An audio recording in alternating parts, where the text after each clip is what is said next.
So, Hi, Rapula. it's not at 7 o'clock, or is it 7 o'clock? Yeah, it's 7 o'clock. Welcome. You're spot on, the Rapula. No, but How is the rain in Madibe? You're in I Gauteng, mean, in Gauteng. no, I mean, in Edenvale, I'm in transit to, first thing tomorrow morning, I'll be in Whitburn. I'm coming back on Friday. You'll be in Emalahleni. Emalahleni, yes. You are revealing your age, Rapula. Welcome, George. Gentlemen, How how are you? how are you? How are you, our celebrity? Rapola, you George is, are the man who is flying all over the world. And I look enviously and I'm saying, well, look at this friend of mine. He doesn't even buy a ticket for me to go with him. How are you, our celebrity? Oh, man. How are you, Rapula and Sam? How is things? How are you, George? Okay, man. Thanks. things are well, George. It looks like now every Tuesday there must be some sort of rain, which is good. Oh, I'm so pleased. We had a little bit of a little downpour. Now it's just a little drizzle, but that's okay. These are the first rains. I'm really thrilled about that. Yeah. We just hope it doesn't bring floods, though. Yeah, of course. But one obviously wants to see it sustain through the rainy season. Yeah, absolutely. So, welcome, colleagues. I think we can start. We well timed, very interesting topic indeed, and I feel like I'm going to let George and Divesh drive this one in as far as talking about the topic, and of course, every one of us, Rapula as well, because I'm convinced that there's not one particular better definition or description of leadership other than your own very experience, George, maybe from coaching point of view, and then of course, all of us having been in a situation where we are either being led or we're leading or we co-leading or we team members of a leadership team or we have observed. There are many places where we can observe the best leadership being practiced, whether we are in sports, politics, communities, all over, all around us, there is leadership. So, am I right to say that to enjoy it, we must declare ourselves perpetual students of leadership? As you think over that and greet the listeners and check in, please reflect on that. And I'm purposefully today requesting that the notes that we have shared is just a point of reference. It's not really absolute. Otherwise, we might just have too many people out there saying, but which script are they reading from? With those few words, ladies and gentlemen, welcome to our weekly show, Digital Online Streaming Mastery Show. This is Comesa Radio Worldwide. The mind, the journey, the destiny. We apply our mind to the journey that takes us to our destiny. As always, our shows are based on our principle called the idea. We inform and entertain, develop and educate, empower and support, associate and network. That's the idea. The unit is unit number 33 of 40 and conduct number 28 of 35, titled Leadership and Influence, Rules and Principles. I'm joined by my resident anchors, co-hosts, colleagues, Rapula Murivane, George Mutenda Zamera, Divesh Mutilal, Ompile Lepile, all the way from Paris in France. We always mention this because we want the brother to feel welcome and accommodated, not just assume that he's experiencing the beautiful rain as we do. They are experiencing lots of floods in Europe currently. Over to you, colleagues. Reflect on the topic and the remarks I've just mentioned now. Over to you, whoever is ready to greet the listeners and share the perspectives or the prospects of the discussion. Good evening, listeners. This is a subject that I particularly love talking about. And the general conception about leadership is that we are talking about Cyril Ramaphosa and CEOs, etc.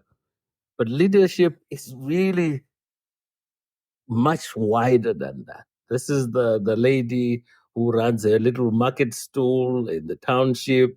There's one person or two people reporting to her, the mother and the family, right across. It's all facets of guiding, influencing, inspiring others to achieve common goals. So welcome to this show. It really is a fantastic opportunity to share. And what would be great is for the listeners to share their own perspective of what leadership is all about. We bring it to you from the perspective of what we do as broadcasters, but the subject is much wider than that. So welcome. I can't wait to get my teeth into this subject. It's a great subject to talk about. Thank you very much. And the one to sustain, George. We can't stop talking about it. Absolutely, absolutely. It's such a powerful thing for if a leader gets it right. How organizations, how families, how units will prosper because the leader has got it right. And so it's such a powerful thing for any unit, as it were. Indeed. Brother Divesh? Evening to you, Sam. Evening, George, Rapula, and Nompile. And a very good evening to the listeners. This is Divesh Motilal, resident DJ at Kometsa Radio, as well as a graduate of the Kometsa's digital online streaming mastery program, of which, Sam, we on Unit 33, as you mentioned, and 7 more to go to complete the entire series. Just on tonight's topic, Sam, very interesting again, especially George and myself as part of our learning journey in terms of the program. We were hosting a specific show centered around leadership in various sectors. So I think just from that experience, one could have gained a well earned view of what leadership could entail. But what's interesting for me, Sam, is that when we actually unpack, what we talk about when we want to share the skills or talking points around what a good leader could entail, it's interesting that we actually have several models or modules rather, which really focused in on all the various elements which I deem a leader should have.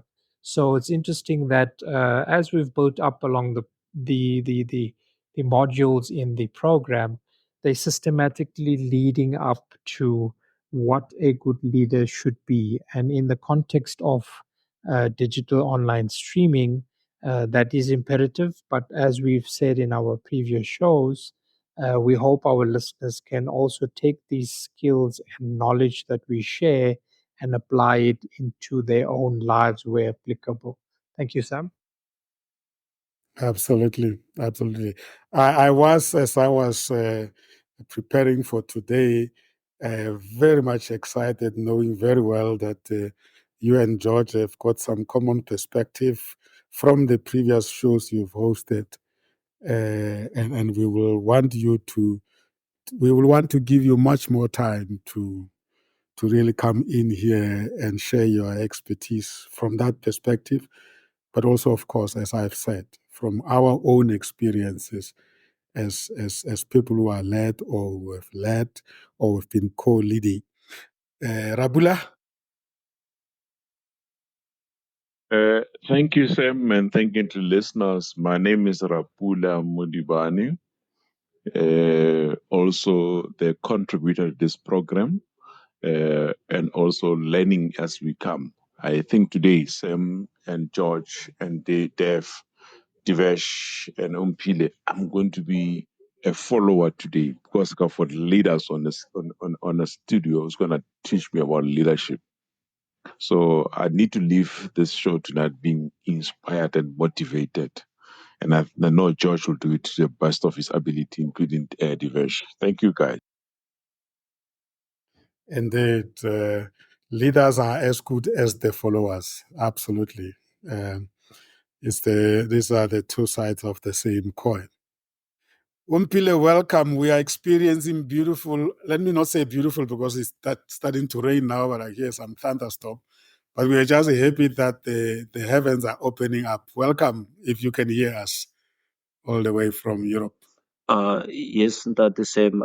Thank you so much again, and I greet all our colleagues and as well as our listeners.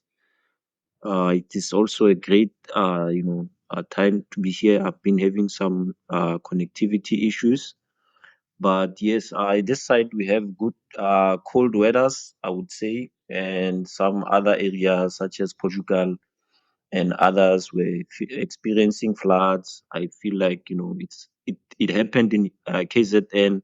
Now it's coming to Europe.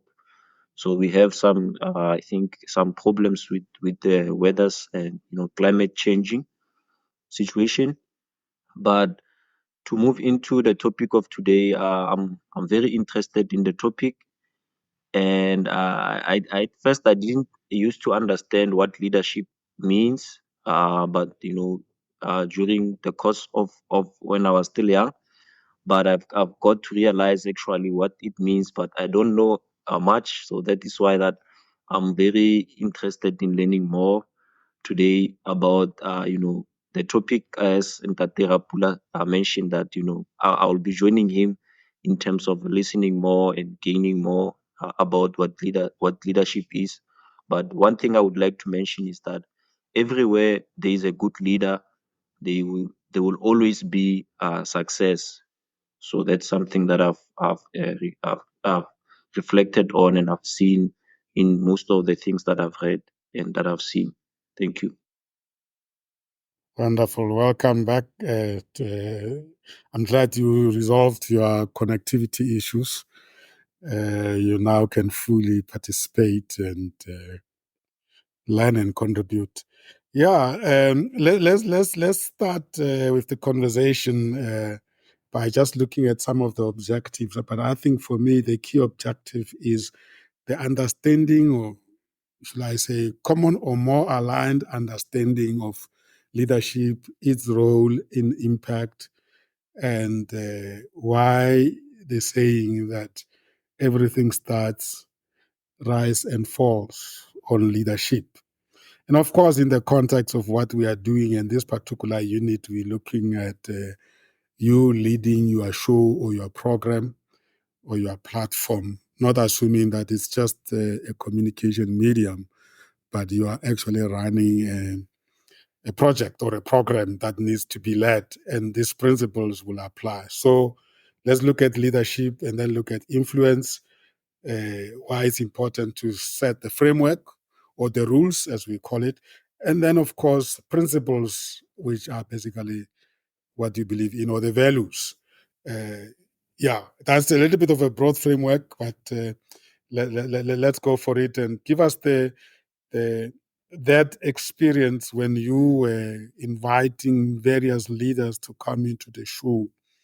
What did you have in mind, and what changed after you engaged on it, and what has your practical experience revealed to you? I'm putting George and Divesh on the spot. I don't know who wants to give people the context of the programs you used to run and why you then we thought we should have a conversations around the leadership. I can give it a stab, Sam. Yeah. Thanks. Firstly, what I wanted to articulate is that from what we deem as having good leadership skills or qualities, George and myself are leaders in our own respective fields and areas of work.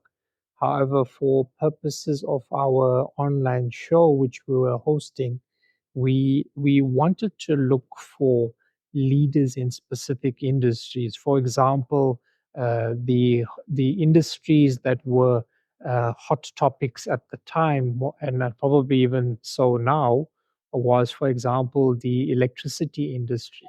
So we would look for a guest that we would have in our show who not only was a leader, a stalwart in that sector, but also was an expert within hot topics in the energy sector at that point in time.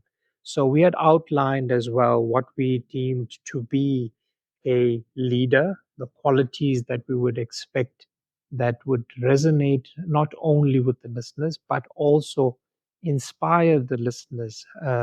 Also, our focus again was to find a leader who could unlock opportunities for our listeners, as well as to share with them some of the challenges they can expect, as well as some of the remedies they could find for that leader, Sam.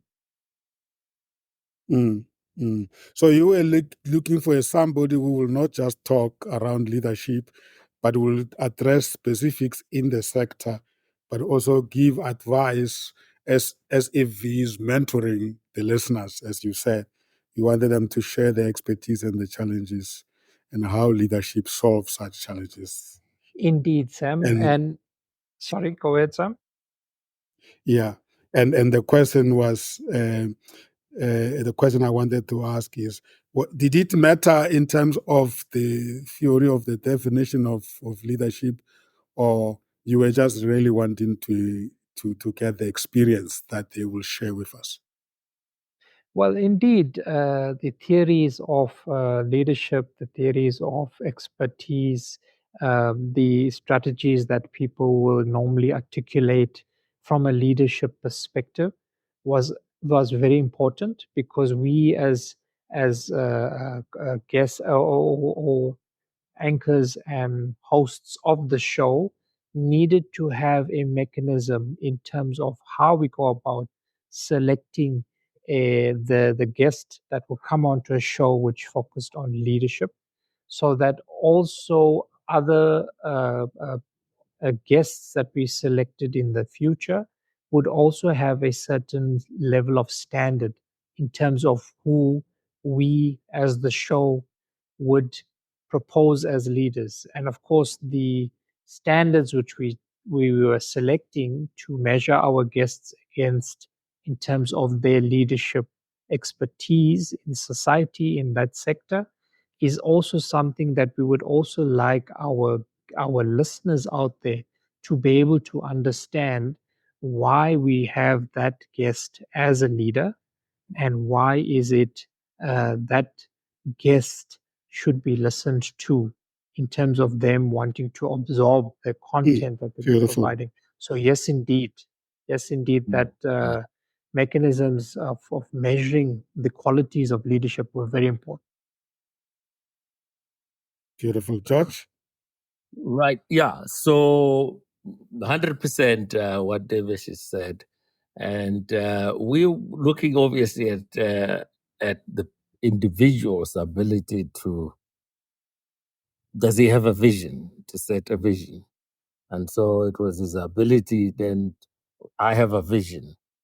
This is what I am going to do. These are the strategies that we have in place. And then talk about guiding, influencing, and inspiring people around that particular. And so the people who came on board necessarily had some vision. And it was then, how do you then get others to buy into that vision? As you know, the common definition of leadership is around guiding, influencing, inspiring others around common goals. But I wanted also to share a very simple definition that John Maxwell used around leadership. And it is basically, it defines leadership as influence, nothing more, nothing less. And so the individuals who came to the show actually are people with influence in their sectors, whether it be flying aeroplanes or electricity, but they have influence. And that influence then impacts their stakeholders. So those are some of the characteristics that they displayed, and one of those, as Maxwell says, that you need to be able to influence people to follow you, right? Yeah, and so they came. Sure, there will be CEOs, etc., but the title actually and position wasn't the most important factor to us. The most important factor was, so what's your vision, and how are you going to get people to rally around that? What strategies are you going to see? That was the important thing, so that the people can say, this leader is going to have this positive impact in the community.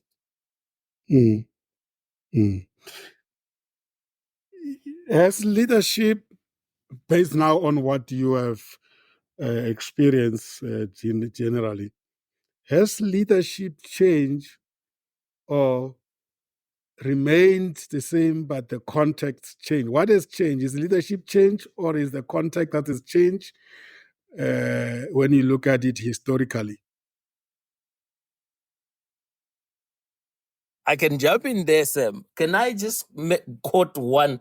I have a program that we facilitate. It's called Thinking into Results, and we dedicate one full chapter to leadership. And there's a statement there made by Chris Haggerty, which has really stood very powerfully in me. And I just want to read it so that listeners can hear that. It says that the goal of most leaders is to get the people to think highly of them as a leader. But the goal of the exceptional leader is to get the people to think highly of themselves. You see, the first guy thinks of himself as a leader. The exceptional leader is the outcome of his leadership. So if it's employees, they are so happy the company is growing, whatever. If it's a team, everyone is happy because there's an outcome of this. So it's not about the individual, but rather the outcome of his leadership, which makes everyone happy. And so that suggests then that leadership is the outcome of many factors. Many factors, and one of them is the impact that you have as a leader on your ecosystem. That's key. So as I said, it's broad. So if it's in your family, the impact you have on your family. If it is a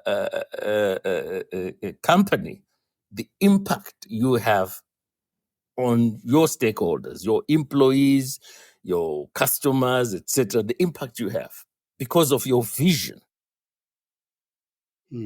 So that stood very powerfully for me, and I thought I would just share that. It's not me, but it's the outcome of me, the impact of me. I'll give Rabula and Umpile also to reflect on what you two have just said.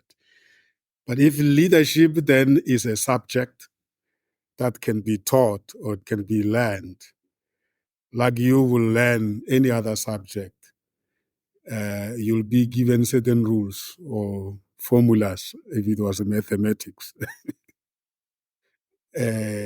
what will be those principles that we need to, while we are still grappling with learning it, we must keep in mind until we get to the level where we are mastery and it happens without us thinking. Because I can imagine if somebody has just been appointed into leadership and is listening to you, George, where you articulate it and you're flowing with it, you make it sound so simple. But is it that simple?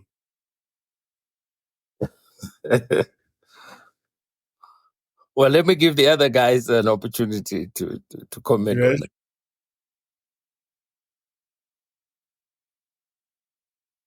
Yes, Divesh? Yes, Sam. Just before I comment on that statement, I just wanted to reflect a bit on the question you had asked in terms of has management or leadership rather evolved over the years, or has it been the same? Um, a lot of the new areas of focus does come about from analysis and study of what leadership entails, what characteristics of a specific leadership through study of business cases reveals about how the success came about in terms of leadership quality. So I do think that as we progress into time, we do learn new aspects about leadership, and also to tie into the point you had raised with George, yes, those characteristics, those areas of focus, those skill sets can be taught, they can be developed, but we also have a very interesting uh, development, if I can put it that way, that sometimes people are just born into being natural leaders. So that as well allows you opportunity to study that phenomenon and see what is it, what characteristics, what events in that person's life actually drove them to become a naturally born leader. So it's something as well which is an aspect which evolves over time. But as I wanted to make the point that as we move along, we do learn new things. So the leadership areas of focus does evolve over time. Mm. So there is benefit in having role models that you can go and study and even read biographies. What kind of earlier life did they live, or what kind of experiences in life that exposed them to this, to become who they are. Am I hearing you saying that there are people that when you look at them, you realize they were almost like born leaders, but if you look very closely, you'll find that there's some certain experiences that they've been put through, and therefore, as a result, they appear so natural, but in reality, it's the circumstances that actually produce them the way they are. Yeah, yes, that's correct, Sam. What I just wanted to also add, emphasize one of the points you made, which I think is very, very critical. Just before I let George come in with this point, the aspect of being a natural leader. As we learn all the different aspects and focal areas in terms of what characteristics a good leader should have, one of the important ones that should be there, which is one of the modules that we also focused in on, was that of being self-aware and being genuine. And once you learn what somebody else did, areas that they focused in on, and experiences that they had, you would need to then make that personal in terms of your own leadership style, your own leadership charisma. So that is one of the aspects, I think, when you want to become a good leader, you should be self-aware in terms of your own abilities, and you be genuine about what you are delivering in terms of that impact that you wanted to achieve. Thank you. Mm. Great. We just had that unit not so long ago. about self-awareness. George? Yeah, I look at leadership very much like a fingerprint. We all have fingers, but your print and my print are going to be different. I remember attending a conference, and somebody asked the question that are leaders born, or can you create, can you nurture them? And his answer was, well, I've yet to come across a leader who wasn't born. Good one. He said it in a way that we all laughed. But what he meant was, yes, we all come to this world with certain attributes and traits. But to be a really effective, good leader, you need to develop. You need to consciously develop certain aspects. You will have certain strengths and you will have certain weaknesses. You want to be aware of these. Which are my strengths, which are my weaknesses? If I'm going to lean on my strength, who do I get onto my team to cover for my weaknesses so that the team becomes wholesome? So it literally has, you got to know yourself, seek self-improvement, you know what I mean? You got to improve all the time. And obviously technically good. Take responsibility. That's one of the biggest elements of being a leader. To put your hand up when things go wrong. And in the sporting world, I'm a football fan, as you know. One exceptional leader was Sir Alex Ferguson of Manchester United. His players would go astray. He would defend them in public. Yeah. But make no mistake that he would close the door, and one-on-one with that player, he would give them what they should do, how they should behave, etc. And so a leader will take responsibility, but be able to get his people to work in a particular way. Because if you're a leader and you're throwing everyone under the bus, then I guarantee you're not going to be a leader for too long. And sometimes the motive for us becoming leaders is wrong. Are you a leader because you just want to be a leader? You know, the kind of narcissist behavior, you know, the kind of guy who wants to everything is about himself. So he everything is about him. Well, that's a bad type of leader. And that in the old days, those were the leaders. Those were the people who you didn't disagree with him. He was the great man. He was. But the leadership has changed. It's all about creating a space for a team now, to work with a team, providing guidance. You are the focal point, but you're hearing different views, etc. So the way we go about leading today has changed as we compare to how we used to lead pre-industrial revolution or even earlier. But leading has always been there, but it has been applied in a different way. But now you are saying today is no longer about you, the leader, being a strong man or strong woman. It's about creating the space for your people to be at their best. Keeping your people informed, getting them to die for you. if I'm using a word, you know, your team members must break a leg for you. They must want to do things because they want to. You know, they say people follow you because they want to.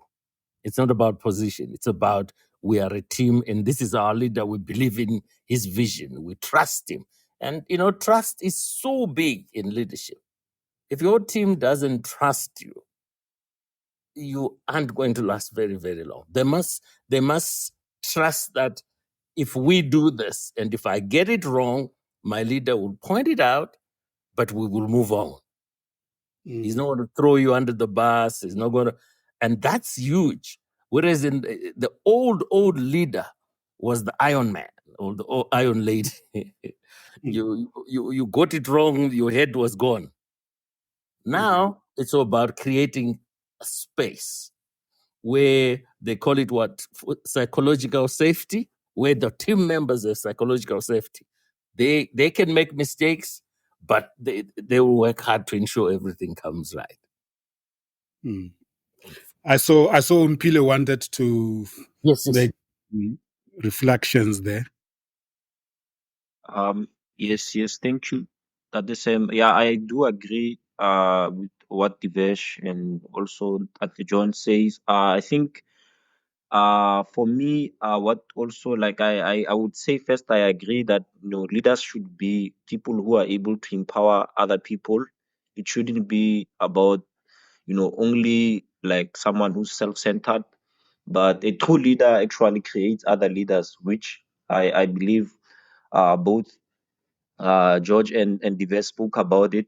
So like for me, I believe that I don't know if I'm out of the scope, but I believe that yes, leaders are people who are born. I still have that dogma, but I also believe that leadership can also be learned. Looking at what has been said,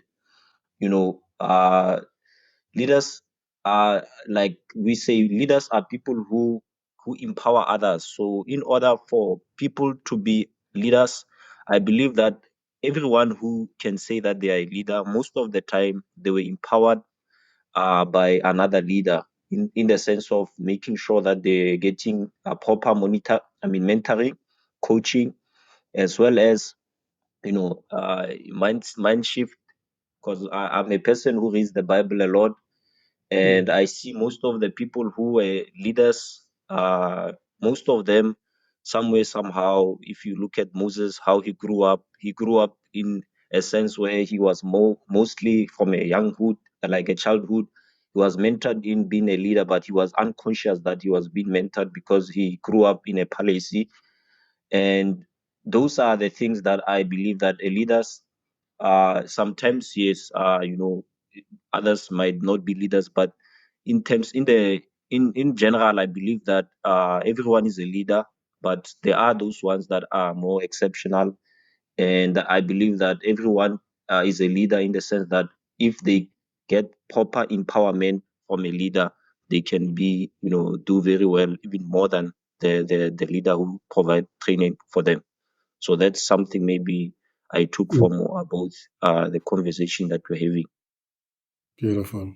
I see, Divesh, you want to come in there? Yes, thank you, Sam. I just wanted to maybe throw a spanner in the works, or rather just make a distinction that often in these days and times, you would have a leadership position, and unfortunately, that does not equate to you being a good leader. You could be in a leadership position, but you're still not a good leader. And likewise, you could be a leader, but you're not in that leadership position. So you get a term where people can say you lead from behind, where if you work in a team environment, you may not be the boss, but you're actually the leader in that group. So I just wanted to make that distinction that often people make the mistake that once they get a position, they're the boss, then they automatically think they are leaders. So in relation to the point George had mentioned, that in the past we used to have the bosses in leadership positions, but they weren't necessarily being good leaders and following the paradigm of the qualities that would deem them to be a good leader. They might have been successful in the organization, but not necessarily because of their good leadership style. You might have had good leaders in that organization, which pushed that company to a successful point. I just wanted to add that point, Sam. Thank you. Beautiful. Mpile implied something that is very crucial here, that Moses grew up in a palace. So I wonder if we can liken this to Maliva growing up among the elders. If you read The Long Walk to Freedom, he talks about how he used to see in the circle with the elders and just say nothing and just observe. Could it be that sometimes our environments are not conducive for people to discover their leadership, inborn leadership capabilities, and therefore we're missing some great leaders as a result of not having environments that give them those opportunities? Rabula? Yeah. Yes. Do you know, I've been listening to both George Divesh and also input from Ompile. And a thought came to my mind of saying, maybe it's too psychological. Behavior breeds behavior. A good leader will breed good leaders. On the other hand, a bad leader will breed bad leaders. So I often use that term when, especially when you're talking about leadership in a home, at home. So where at home, I'm going to send an apology. Where at home, a dad behaves very well. All the kids at home, or let's say at home, both parents are always happy. The kids will grow up in a happy environment. They'll also be happy. So how do you reciprocate that into the community and from community into society at large? How do we take that inspiring leader? How do we ignite that inspiring leader to reciprocate the rest of things into entire society? When I thought this topic this afternoon, I was asking myself, what type of a leader do we need in South Africa now? Change the economical situation, make sure that it becomes different. I'm not taking anything away from the President Ramaphosa. I'm just asking myself that question. And I said, I know George and Divesh will be here. It will guide me. It's always very good to bring such examples. I hear what you're talking about here is almost like you are the leader of this house by virtue of you being the father of the house, and therefore you mind your manners because you know that this could rub wrongly or good or badly on your household. And I guess the same applies. So, and that speaks to the point George raised. Leaders take responsibility. And I guess, George, you were implying that you take responsibility for your behavior and how you go about leading. And again, take it back to the question that Rapula raised. What kind of leader we need in a society that we have today? Because I think that's the context. And I want almost to say how conscious we are as a society of the fact that you need not be occupying a certain type position for you to practice leadership and influence the direction of the society. That, for me, broadened the discussion, George. Okay, there's a number of points, many points that came up. Let me start with the first one, which I think is very important. I've said this in past discussions that we've had, and I mentioned the term paradigm, which is a term that we use to describe a mass of information that is programmed into an individual's subconscious mind. The things that a 2-year-old sees, a 1-year-old sees, all those things they are programmed into. So when people say leaders are born, they are children who have grown up in an environment where leadership qualities are practiced daily.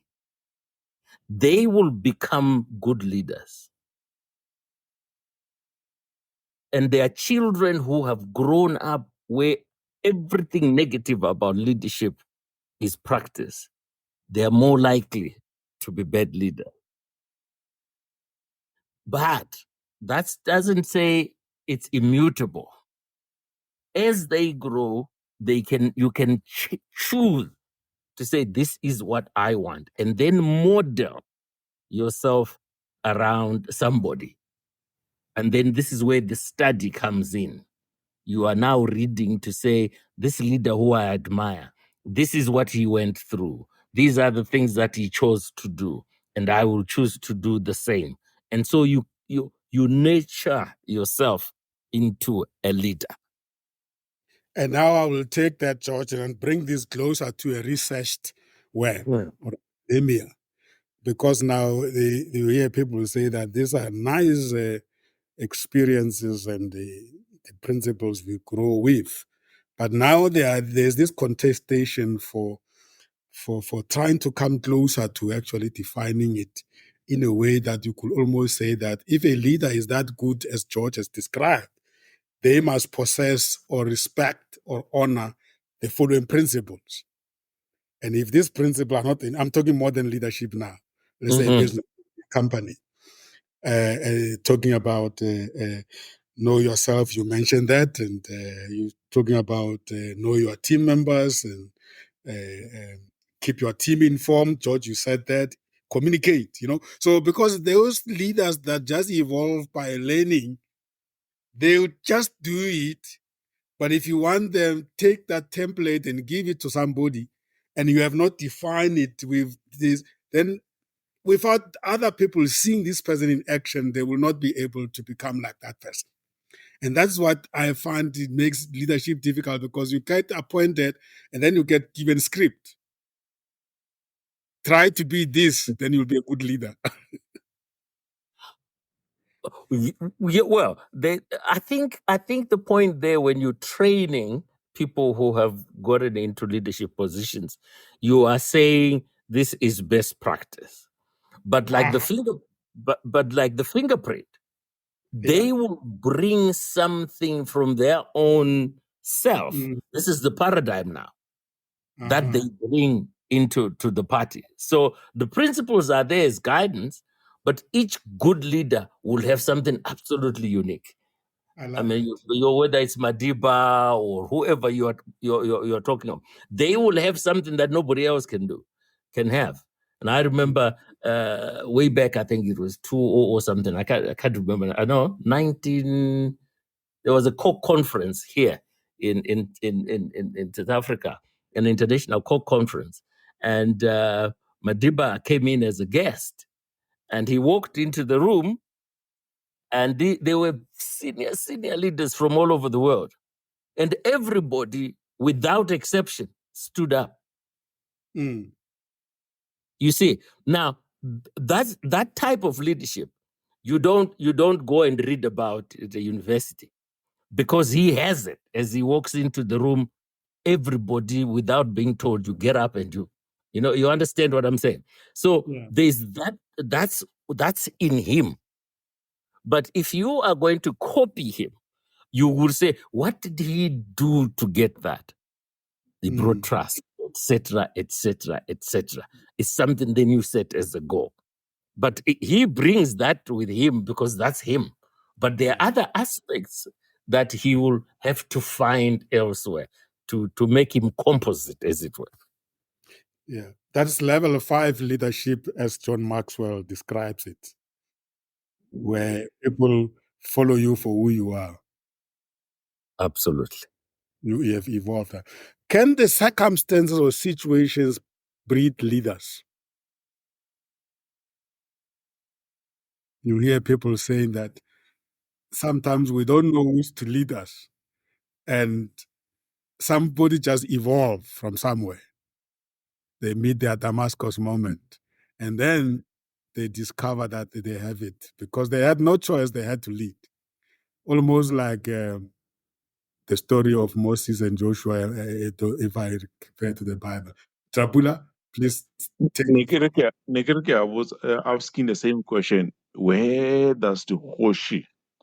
Let's talk about our kings, because you expect them to lead. Yeah. Do they lead because they were born in that cycle of Hoshi in the kings? Or do they lead because they are born and groomed within the circumstances of leadership? Is that what George? Is that what George saying? The child does what an elder do. So if the circumstances are positive for a positive leadership, we're going to groom a positive leadership. I don't know. I'm just asking myself whether is the kings and Mahoshi are in that environment where they've been taught at the Just to follow up on that, Rapula, because what I find quite interesting is that when life happens, a leader emerges, and then you ask yourself, if this situation did not happen, does it mean that this leader was going to be missed? I mean, even in the royal family house, they always say, when the father or the current king retires, this is the one who's going to follow. But God knows when that is going to happen. And when it happens, you step up. I mean, King Charles almost couldn't become the king for as long as Queen Mother was still alive. But the moment the Queen left the world, King Charles had to stop all the things he was doing all over, become a king. You know, Sam, our history in Africa is littered with struggles for independence from, shall we say, the colonial masters. Yes. You are saying that's a very bad example. Now, what I'm saying is that many people who joined the struggle for independence in any of these countries, many of them would probably never have even thought of becoming leaders. But they did that because the environment forced them. In the communities that they lived, they became the people who spoke on behalf of the other people and found themselves in leadership positions. Whereas, given a normal environment, they probably wouldn't have. And there are many people like that who, we know them as stalwarts, as people who did these great things. But actually, they fell into those leadership roles because of the environment. So the point you raised, that sometimes it's not you seeking out I want to be a leader. It's actually the environment saying, well, you must be the leader here because this is what's happening. And so there are many people like that. I can quote my dad. There are many people who became leaders, but naturally they would rather be doing something else, but they became our leaders because they needed to step up. And so there are many circumstances that drive people what are the lessons from this example, George, for humanity in terms of provision of leadership in the future? What do we learn from those scenarios? I think the biggest lesson for me is that leaders are everywhere if you care to look. We just need to create environments, motivate people, encourage people to take up the leadership roles. And all too often, us as the leaders, if we model leadership as a quality to be aspired to, then you will get the younger generation coming in wanting to be leaders. If we don't model it as such, it becomes, it's me, I'm the dude here. The younger generation, certainly this new generation, they're not attracted by things like that, but they're attracted by doing good. They're attracted by impacting people positively. And so if we can encourage them to say, you are becoming a leader to do positive things in your communities, to help others, that is a sell. They'll buy that. They won't buy, I'm going to be a leader because I want to drive a big fancy car and all. This new generation, forget that, they won't. And so what we should be modeling is impact.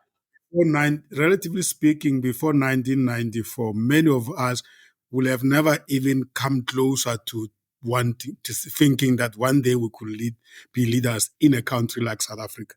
But post 94 and recent, I think more and more people are starting to pay attention to say, We've been on the sideline for a very long time. Look what is happening in South Africa now. Anybody can actually start a political party and go to parliament. And because going to parliament is leadership. I'm just putting another. I know what you were talking about, George, but I'm also saying at the same time, relatively, I think everybody now in South Africa believes that they could become. And as a result, it calls for us now to actually to teach and talk and debate leadership more than ever before, because now we know it's possible. And I think this thing of being woken up in a dream, say, hey man, wake up, we have lost a leader, you are the one. We can no longer actually wait for something like that. And that also challenges the institutions that are teaching leadership to start being aware of that. Am I reading the situation well, or am I just being ambitious? No, I think Sam, you are right, because your analogy since 1994 and today, it's different than it was before. Before, I think we live in an environment of fear. Now we live in an environment of non-fear, that anything is possible for as long as you are aware that the possibility thereafter, you take the responsibility of it. Absolutely. And Rabula, you'll remember very well, you and I, we were together in a one industry. You'll remember very well before 94 and even immediately after 94, it was very hard to imagine yourself being a manager at that bank or a manager in anywhere as a black person. Yeah. And today we don't even question it, because we do have black leaders that we're questioning whether we have good quality black leaders. But it's no longer a question of can we ever actually have black leaders. And I'm just trying to realize that where we come from, we have not been intentionally preparing ourselves to become managers of business and organizations and leaders, because by virtue of the politics of our country, if I use South Africa, it was far-fetched. Now that we are able to, we are now finding ourselves having to deal with the leaders who are not actually meeting what our expectations are. And I'm saying the gap is that of we are not intentionally on a daily basis living to the reality that any one of us at any point in time can be called forward to lead. But you can't wait for that to happen for you to prepare yourself to be ready.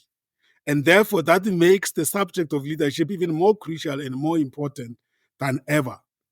Yeah. As I welcome Ndadera Mutla. Yes, Rabula. Yes, you are right, Sam, in terms of saying the subject matter of leadership becomes more important. And it's one of the areas which I believe it was neglected for a long time. Mm. We can't leave it to chances. No, you can't. That's why even with this program, the digital online streaming, we could have just sat on the technical side of it, mastered the technology platform, mastermind the microphone, leading the... We are saying, no, but you are actually leading a project. Yes. Yes, you are accurate. Even in sports, you are not a coach. You are a manager, kind of a coach, because you can't just be worried about them kicking the ball the right way. If they behave wrongly out there with the big brand they are carrying, you are part of it. You are. Divesh, what's your reflection there? I want to go back to where you intentionally wanted to bring leaders to come and talk at your show. What was the outcome you wanted to achieve in terms of the bigger scheme of things? Was it just a nice talk to celebrate them, or you told them that we want your talk to achieve this particular outcome at the end of the show? Indeed, Sam, there was definitely outcomes we wanted to achieve. One of which was because of a leader in the sector.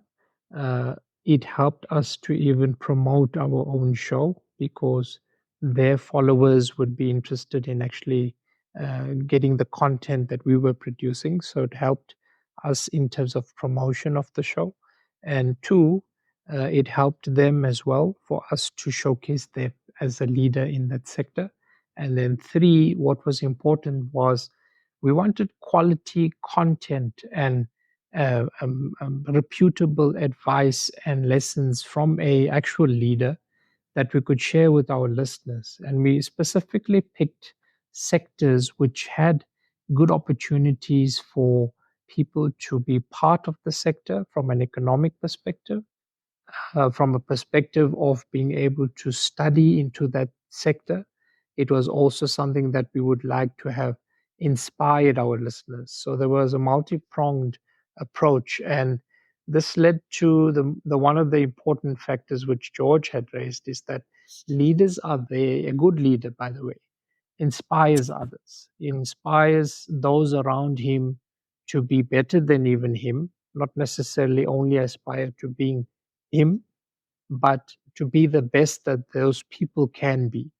So that as well was part of our messaging, which we had in terms of the show, Sam. Mm.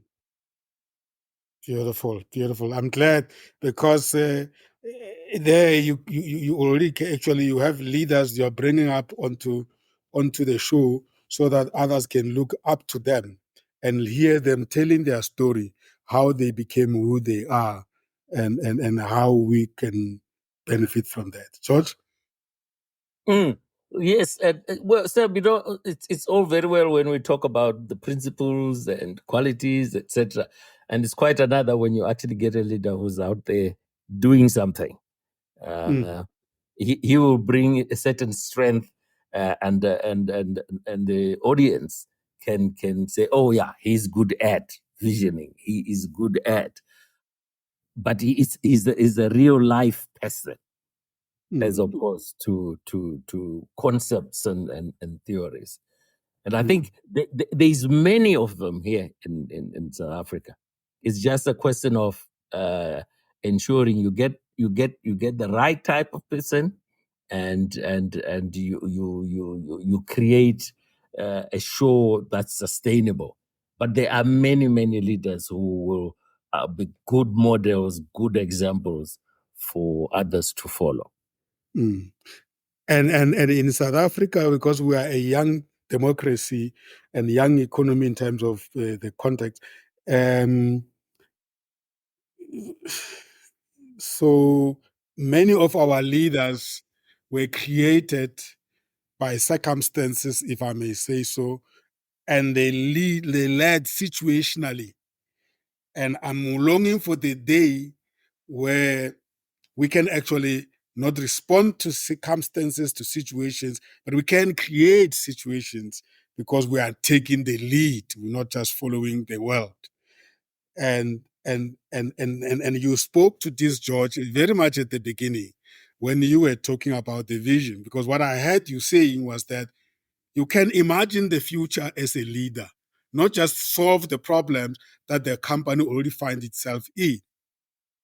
And that suggests to me then that as a leader, your major focus, although you do manage, but your major focus is not management.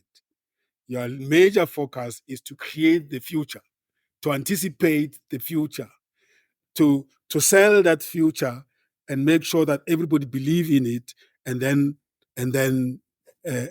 make the future happen. Did I read you very well?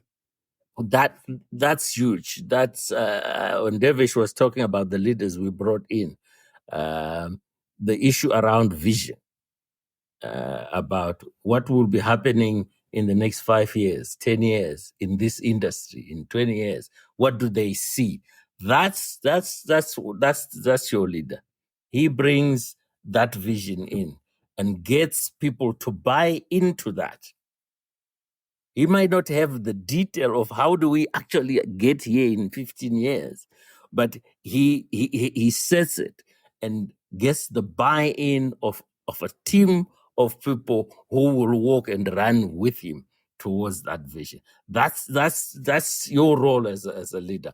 And if a leader doesn't have a vision and he's just in there because I want to be a leader, then there's going to be problems. Yeah, a leader must walk in and say, guys, this is what I see.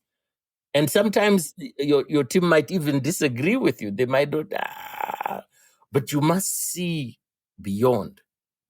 Like, as I say, one of these guys in the energy sector was very clear about what he saw way ahead. And some of the things are turning out to be exactly what you were saying. So that's a vision. There's a point here which says that it's not enough to have a vision and communicate it, but you must live it, because some people don't understand the ways, but they understand the actions coming from you, the leader. How do you go about doing that? Same in my own life, if I could just quote an example of a leader I respect, who was our CEO. He had a good vision about the future, but there were small things. When I say small, but very impactful things. The one thing was about time. He was so good with time that by the time he was leaving the organization, everybody kept time. If the meeting is starting at 10, everybody is seated by 5 to 10, quarter to 10, done. And what that does is that it brings a sense of discipline, a sense of belonging. We are marching like an army. And so sometimes you can't say, "Oh, I'm a leader. You're 20 minutes late for every meeting." No one takes you seriously. And so it's modeling little things like that together with the bigger vision that makes you the leader that everyone wants to follow. It's really being very intentional about it. And I'm saddened. I go to meetings there. We're going to see the CEO at 2 p.m. At 5:30, the guy is rocking in. Oh, sorry, there was I got caught in traffic. That's poor. And those are the things now we need to teach the younger generation to say, if you're a leader, time is huge. It's one of the basic foundations for creating you as a leader. For us it's not just time for the sake of time, it's a resource. It's a resource because you're honoring the other person. You're honoring their time. We're meeting at 2 to 2:30, and also because he's also got his other life to live. And therefore, when you are aware of that as a leader, that it's not just this meeting this guy has got a life and other things to do. I must honor him and respect him for that period. Those are the things that we need to be teaching the younger generation. I use time as an example, but there are many other things. But it's very important. You know, the one thing that they say, it has brought a difference to the way we practice leadership today vis-a-vis in the past, is that in the past, to be a good leader, you were a good leader at leading others. But today, it's about leading yourself so that other people can see how best you lead yourself and then want to be like you. Self-leadership. That the point you are raising, if you want everybody else to keep time, you start by keeping time yourself.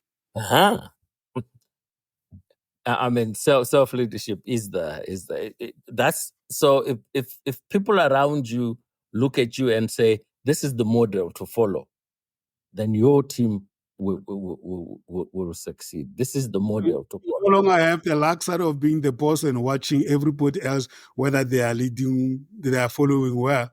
But as you are walking the floors as a leader, you must be mindful that the people are scrutinizing you in terms of how you lead yourself. That means do as I do.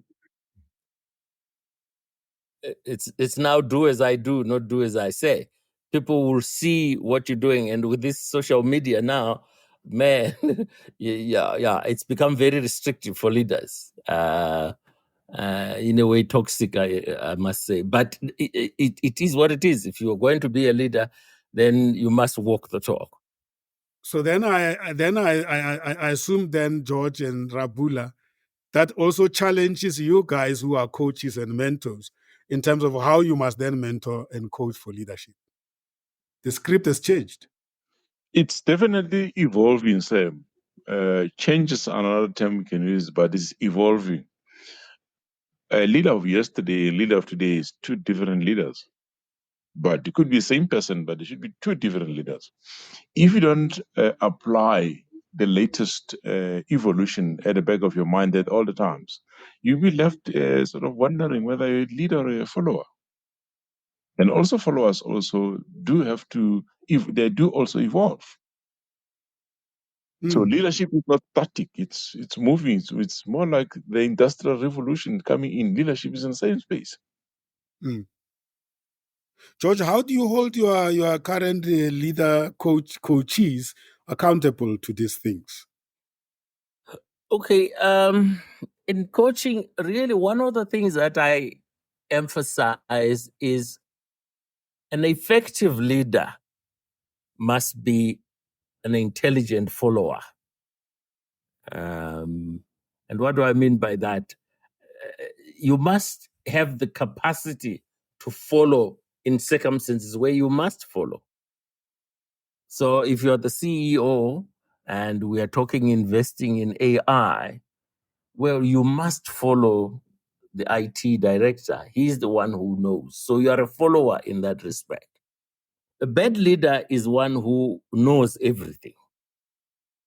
And so when we, in our coaching, we really want to, what are my strengths?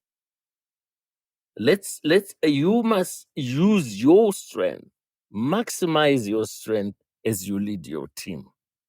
And then understand what your weaknesses are and fill those with teammates who will do exceptionally well. That's their strength, where your weaknesses lie. And so in coaching, you're encouraging leaders to fully understand their own strengths, their own weaknesses, understand their colleagues, their strengths, their weaknesses, and then say, how do we bring all this together? Even when we recruit, what type of person are we looking for to add to our team so that this is the strength that we are looking for? And so being intentional, I think, is the word that I'm looking for at all times. Divesh, you wanted to come in there? Yes, thank you, Sam. I also wanted to reflect in terms of living that leadership ethos. And for me, what that means is that you got to be authentic as a leader. You got to reflect on your own values and your actions.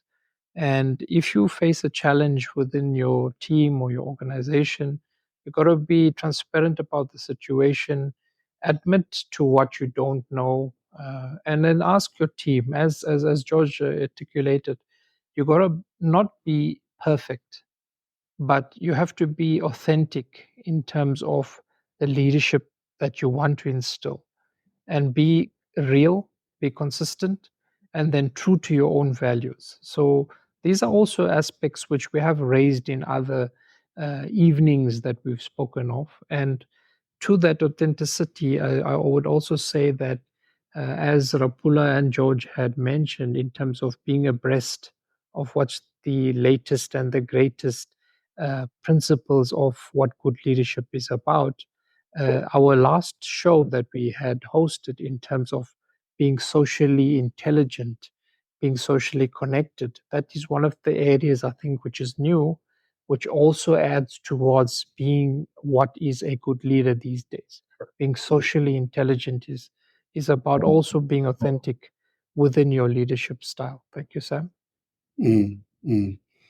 Beautiful. Now, George, yes, we expect a leader to formulate a vision, communicate it, and sell it to his team and employees, and see to it that is being followed. But being followed suggests other things, and that brings us to, it's not the vision that you measure as you progress towards it, but it's the goals that you build that takes you to that vision.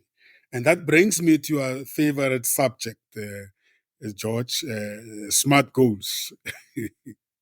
We can never talk enough of this topic. We can never stop talking enough about smart goals. Yes. Because sometimes you set the vision, and then you sell it to the employees. They say, "Hey, we believe in it," and then they don't know what to do. So you can't say, oh, here's our vision, let's go and do it. You need to be giving them certain processes and tasks to do, but even there need to be certain goals that are if achieved, are bringing us closer to the vision.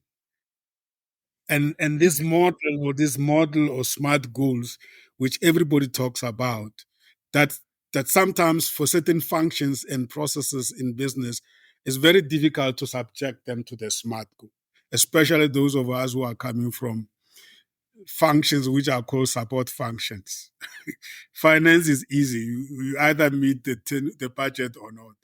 But if I'm working in a CSI or I'm working in an HR, I might find it very difficult. But the argument is that if you look much closer, yeah, the template seems to be simplifying it.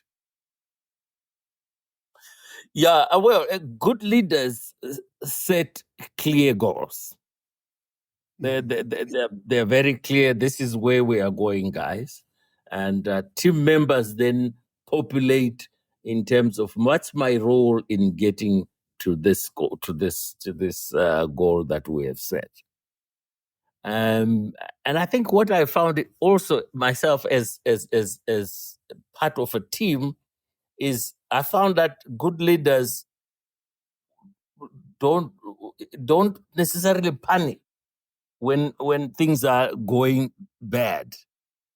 They maintain a good attitude regardless of what's going on. And I've found that from experience, the impact that has on followers when a leader, the bad news comes in, but he appears in control and assures his team that we are still marching, we're still going.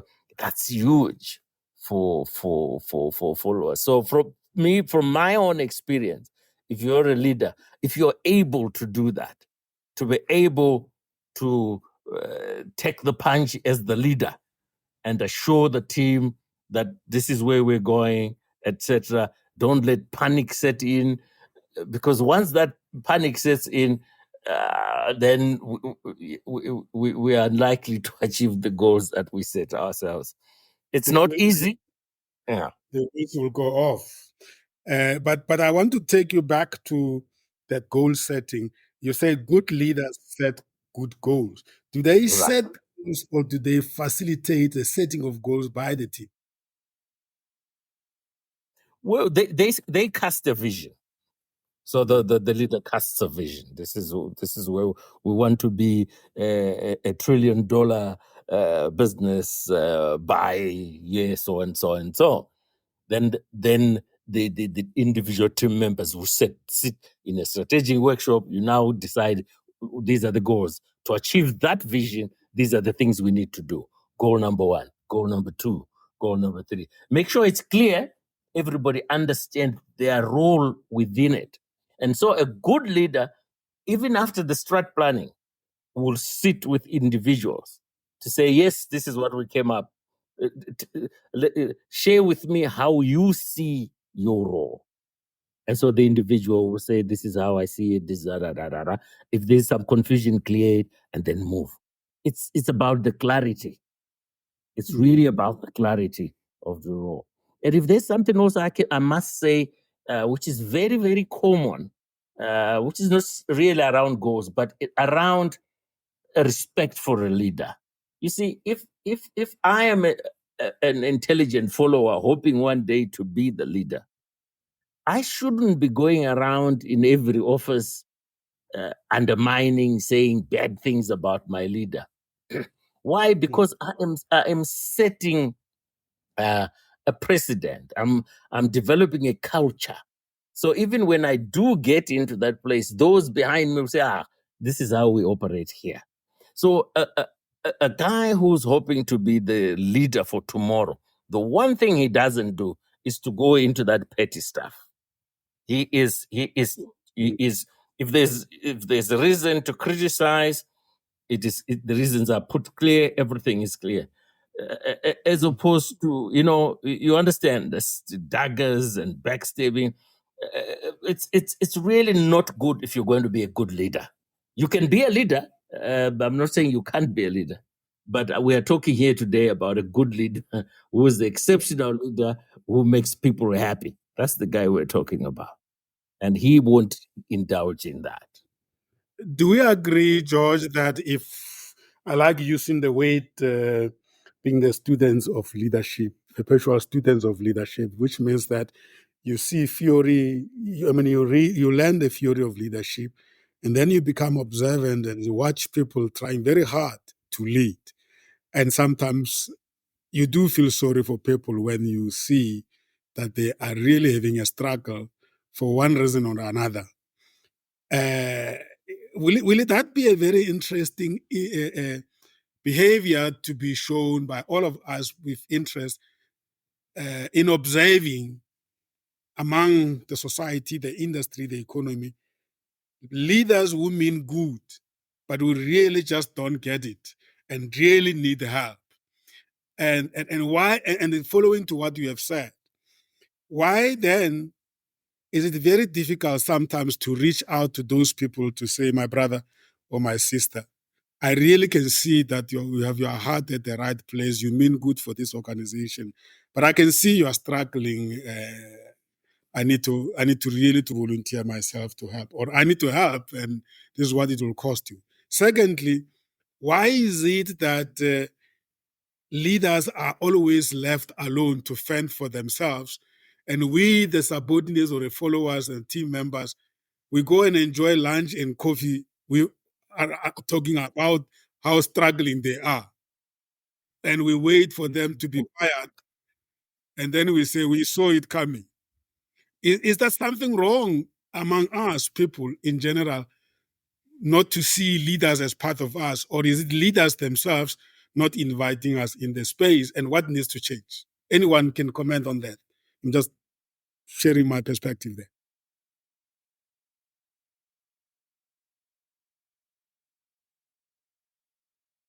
Um, All right.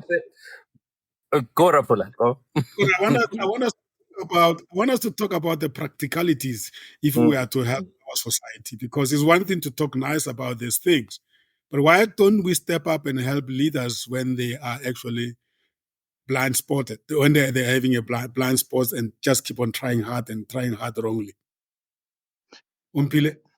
Yes, thank you, Tadesem. Just to reflect also on some couple of points addressed about being self-aware and also, focusing on developing yourself as a leader. I like that point because it speaks to like most of the leaders before they became leaders, they were not actually aware that they could be leaders. Uh,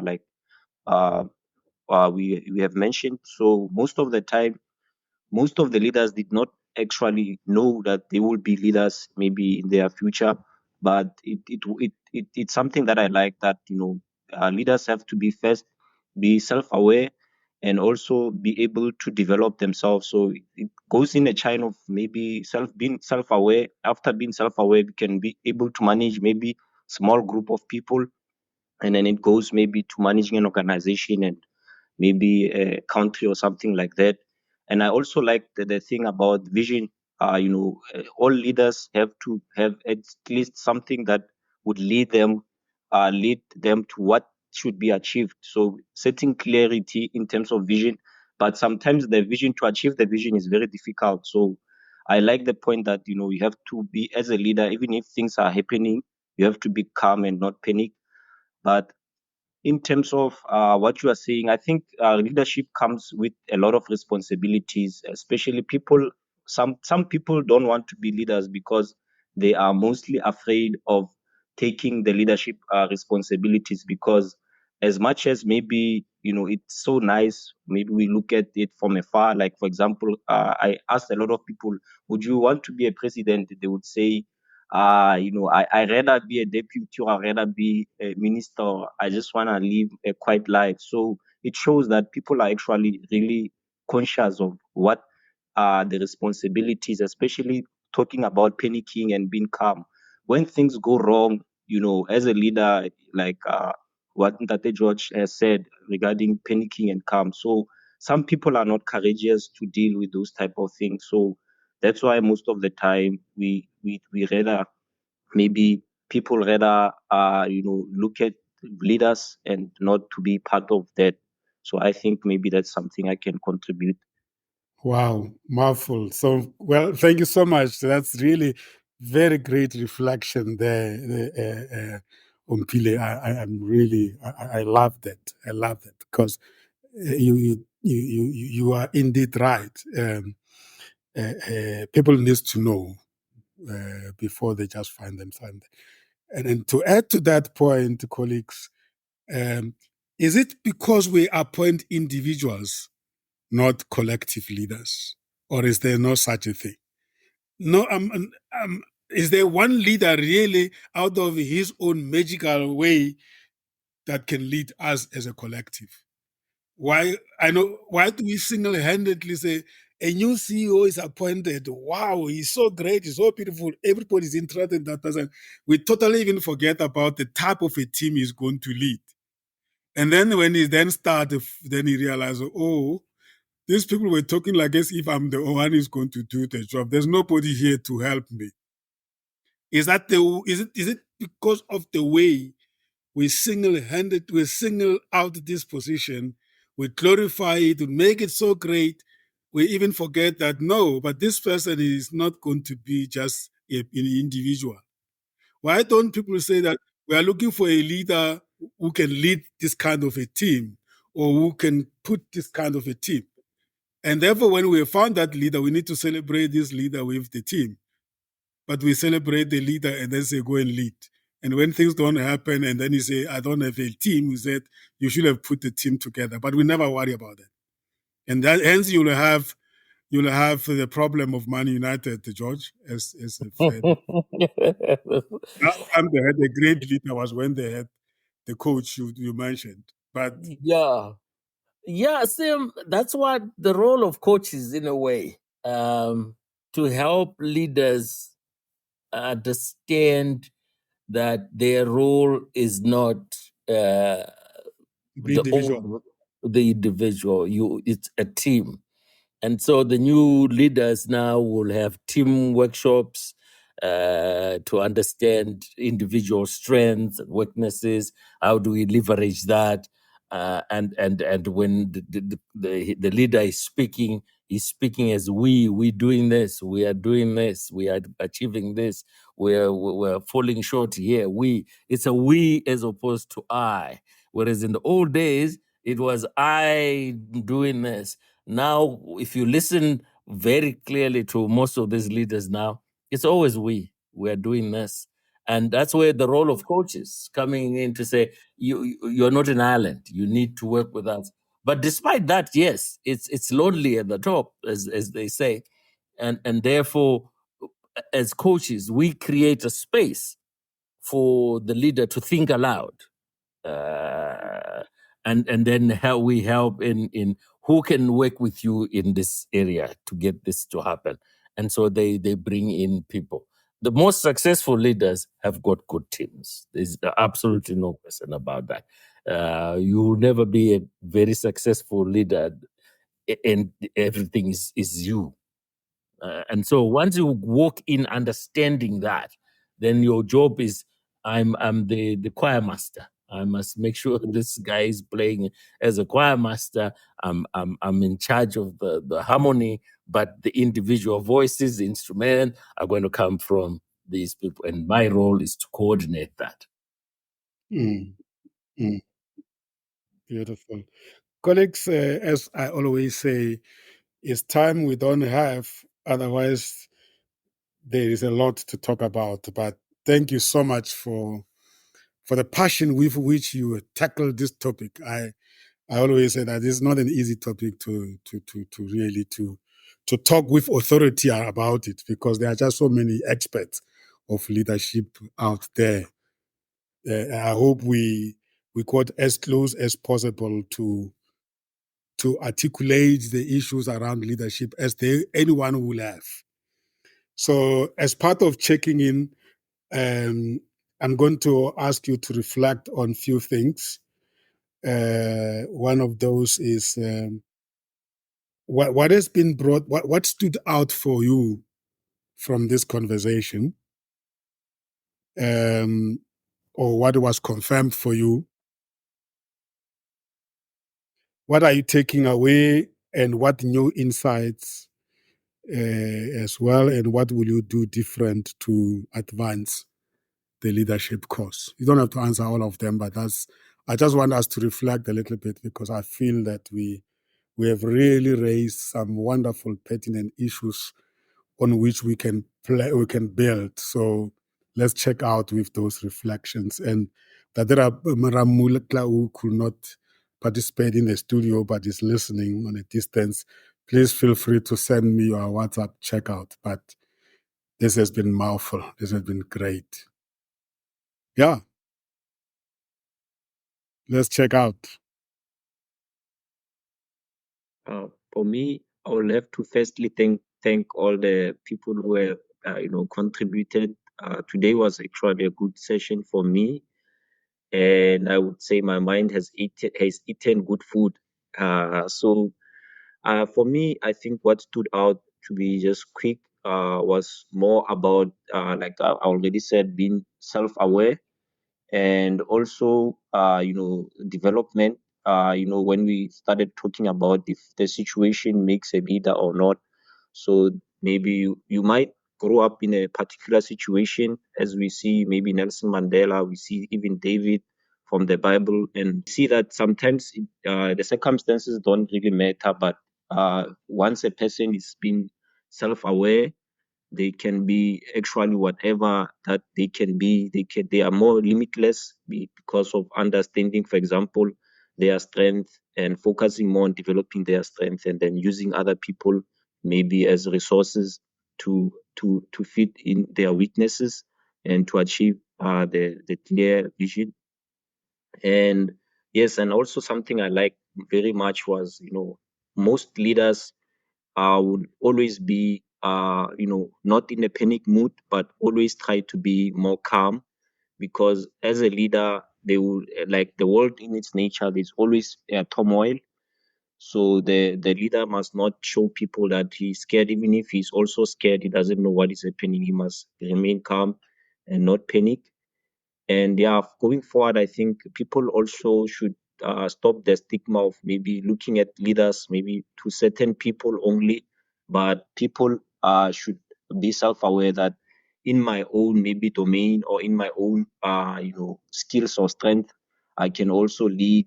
So I think and also leaders should also focus more on empowering other people to be their best and to lead. So that's something that I took, and that's something that I also contribute. Thank you. Beautiful, beautiful. And thank you so much, Ompilo, for such great inputs that you brought into the topic. I really learned a lot. Thank you so much. Divesh? Oh, sorry. Thank you, Sam. In my closing, I would like to really emphasize the point that we had raised, that always try to be abreast of what the latest leadership areas of focus are. What are the new lessons that one can learn? Always being abreast of what's available in the marketplace in terms of being a better leader.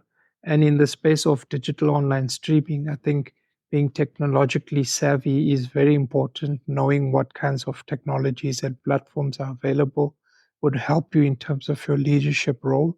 And definitely, especially from my experience and exposure to artificial intelligence, one of the biggest game changers in the leadership space at the moment is to be able to utilize data and use it to make decisions, to be able to do analytics on that, especially as well if we talk about digital online streaming. The information that you could get from the data could help you improve in terms of quality of show, help you in terms of being able to analyze where you went wrong, what can be improved.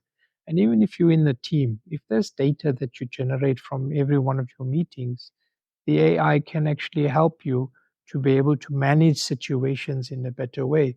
So no longer are we needing to be experts in all the several areas that we have highlighted. A lot of these things are being digitalized, and it's becoming a little bit easier for the leaderships to be instilled into those in leadership positions. Thank you, Sam. Absolutely, Divesh. Thank you for bringing that up, and that speaks to the point I raised. Has leadership changed, or is the new context that in which we apply it, or is it both? And you seem to be saying it's both, right? Yes, indeed, Sam. Thank you very much. AI is something we cannot ignore it, and we keep on talking around it, and we need to go straight into it, Rapula. Yeah, Sam, you're right. There are good leaders and exceptional leaders. That's what I've learned today.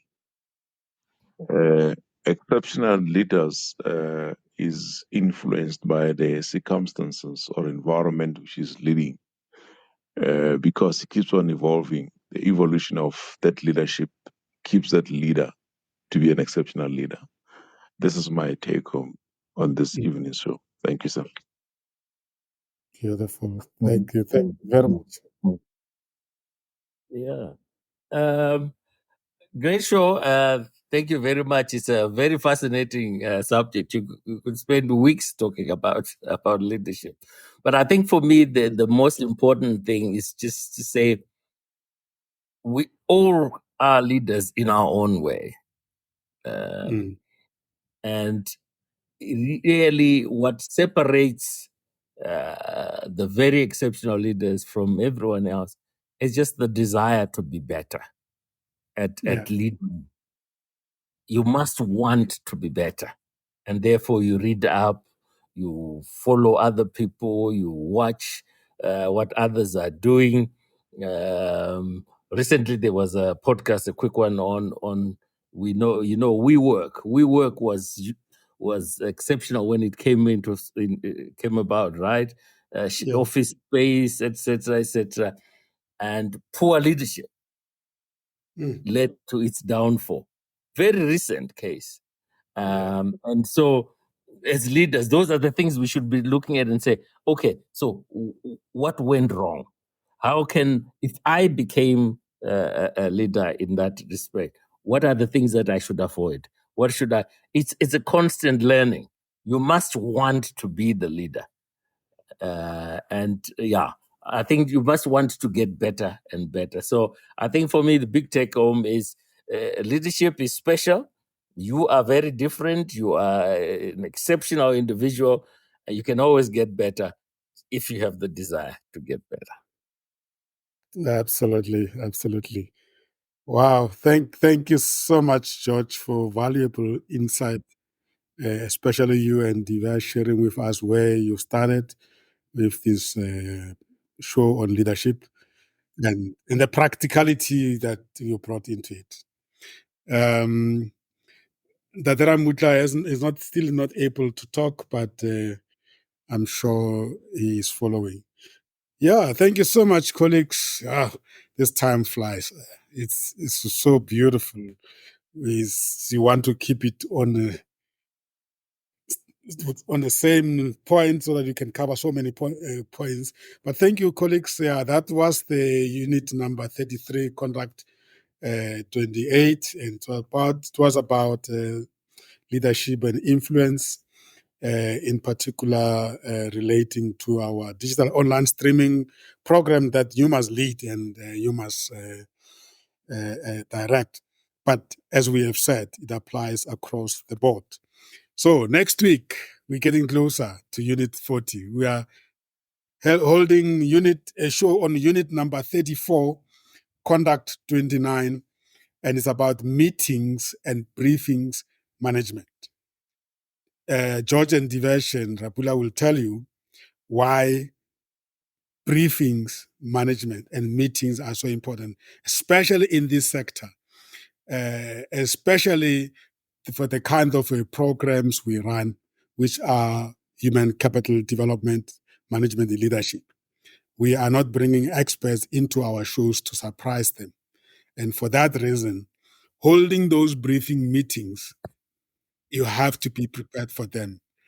In fact, the outcome of your show depends very much on how well you have briefed your guest for your show.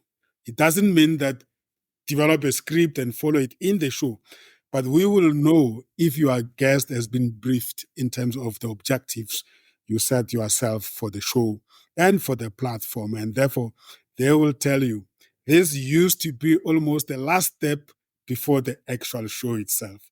And if it doesn't happen, you almost know that you are going to miss it in the show itself, and therefore rather don't have the show. So that's what we're going to be discussing. The takeaway from the show will be also how you manage meetings, because that's basically what it is. But in particular, how you brief your guest about the show before the show takes place. Master the art of meeting management to hold effective briefings. That will be the show on next week, Tuesday, same time, 1900 hours in the evening here at Comesa Radio Worldwide. The mind, the journey, the destiny.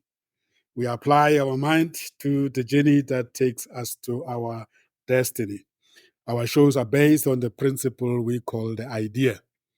We inform, entertain, develop and educate, empower and support, associate and network. That's the idea. My name is Sam Zima, and of course, I'm always with our resident expert co-hosts and anchors, Rapula Mudivani, George Mtenda Zamera, Divesh Motilal, Pompile Lepile, Franz Ramutla, and the others that couldn't join us today. Thank you so much, colleagues. We don't take it lightly, the amount of input you are bringing here for the benefit of our listeners. And thank you for our listeners for always being with us, giving us courage to come prepared to the shows. Let's join each other again next week, Tuesday at 1900 hours for Unit 34. Take care. Goodbye. Thank And you. those doing rain, drive safe area. Goodbye. Thank you, Chair. Bye. Thank you. Bye bye.